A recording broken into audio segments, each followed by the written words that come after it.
find the value of minus 1 to the power n plus minus 1 to the power 2n plus minus 1 to the power 2n plus 1 plus minus 1 to the power 4n plus 2, जहाँ पे n जो है वो हमारा positive odd integer दिया हुआ है।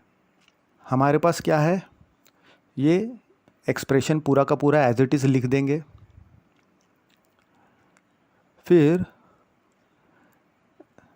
n हमारा मेन यहाँ पे पॉजिटिव ऑड इंटीजर दिया हुआ है, ये हमको ध्यान में रखना है। अब माइनस 1 टू द पावर अगर हम कुछ नंबर्स लेके देखेंगे तो उसकी वैल्यू क्या आती है वो देखेंगे। कोई भी पॉजिटिव ऑड इंटीजर अगर ले लेते हैं तो माइनस 1 टू द पावर अगर 1 लेंगे तो माइनस 1 आएगा, क्योंकि n यहाँ पे हमने क्या लिया हुआ है, पॉजिटिव ऑड इंटीजर।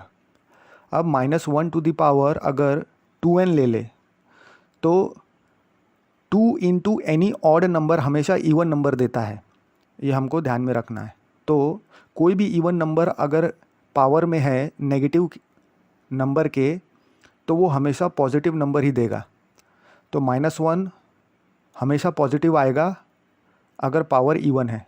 अब 2n इवन था, अब 2n अगर इवन नंबर है और उसमें बस एक जोड़ दिए तो हमको पता है कि हर एक इवन नंबर के बाद अगर एक जोड़ते हैं तो नेक्स्ट ऑड नंबर आ जाता है। जैसे कि 2 इवन नंबर है, उसके पास एक जोड़ दिए तो 3 मिल जाएगा। 4 इवन नंबर है, उसमें एक जोड़ दिए तो 5 मिलेगा। इसलिए 2n प्लस 1 जो है वो हमारा ऑड नंबर हो गया। तो ऑड का पावर में है अगर तो माइनस 1 का माइनस 1 ही आएगा। और minus 1 to the power 4n plus 2, अब 2n हमारा क्या था, इवन था। अब इवन में हमने इवन जोड़ दिया तो इवन ही मिलेगा। जैसे कि 2 में 2 जोड़ा तो 4 मिला, 4 में 2 जोड़ा तो 6 मिला, अगेन इवन 6।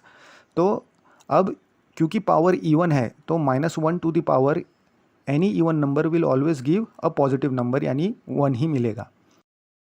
अब ये सारे वैल्यू हम एक्सप्रेशन में सब्सटीट्यूट कर देंगे। Minus 1 to the power n plus minus 1 to the power 2n plus minus 1 to the power 2n plus 1 plus minus 1 to the power 4n plus 2। तो इसमें हम सब्सटीट्यूट करने के बाद हमको दिखेगा कि 2 नेगेटिव माइनस है और 2 पॉजिटिव है। तो नेगेटिव नेगेटिव तो एक साथ ला लेंगे तो -2 मिल जाएगा, और पॉजिटिव एक साथ लाएंगे तो +2 मिल जाएगा। -2 + 2 = 0 मिल जाएगा आंसर।